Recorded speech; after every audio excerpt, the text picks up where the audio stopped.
குட்டீஸ்க்கு school leave விட்டாச்சு. ஒரு 20 days போல லீவ் தான். சரி ஓகே இதுதான் கரெக்டான நேரம். நம்ம வந்துட்டு கிரிவலம் போயிட்டு வந்துடலாம் அப்படின்ட்டு 2 டேஸ் முன்னாடியே பேசியாச்சு நானும் அவரும்.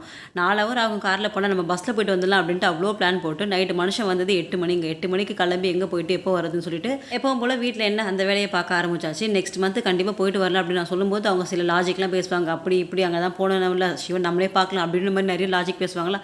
ஒரே வார்த்தை அப்படின்ட்டு நான் கிளம்பிட்டேன். எனக்கு மாதந்தோறும் போகணும் அப்படின்னு இல்லைங்க. வருஷத்தில் 2 தடவையாவது போய் பார்த்துட்டு வந்துடணும் அப்படின்ற மாதிரி தான் ஆசை. அவங்க சொல்லுவாங்க க்ரௌடில் போய் உன்னால் சிவனை பார்க்க முடியுமா, தனியாக அவருடைய பிளெஸிங்ஸ் உனக்கு கிடைக்கும் அப்படிலாம் சொல்லுவாங்களா. இருந்தாலும் கிரிவலம் போய் பார்க்கணும் இப்படி தான் இருக்கும் அப்படின்ற மாதிரி ஒரு எண்ணம் இருக்குது. உங்களை யாரெல்லாம் கிரிவலம் போயிருக்கீங்க அப்படின்னு கீழே கமெண்ட்டில் ஷேர் பண்ணிக்கோங்க. நெக்ஸ்ட் மந்த் நான் கண்டிப்பாக வருவேன். அப்போ நம்ம மீட் பண்ணலாம். மற்ற நாட்களை விட பௌர்ணமி அன்னைக்கு நான் ரொம்ப மெதுவாக சாமி கும்பிடுவேன். நைட்டு 10 மணி கூட விளக்கேற்றி சாமி கும்பிடுவேன். ஏன்னா நைட்டில் தான் வந்துட்டு பௌர்ணமிக்கு ரொம்ப சக்தி வாய்ந்த நேரங்கள்லாம் இருக்கும். ஈவினிங் 8 மணிக்கு விளக்கேற்றி சாமி கும்பிட்டு முடிச்சாச்சு. அதுக்கப்புறம் டின்னர்லாம் ரெடி பண்ணிட்டு அவங்களுக்கு நெல்லிக்காட்டியெல்லாம் போட்டு கொடுத்துட்டு சத்யநாராயணருக்கும் லட்சுமி குபேர் பூஜையும் ஒன்றாவே செஞ்சு முடிச்சாச்சு.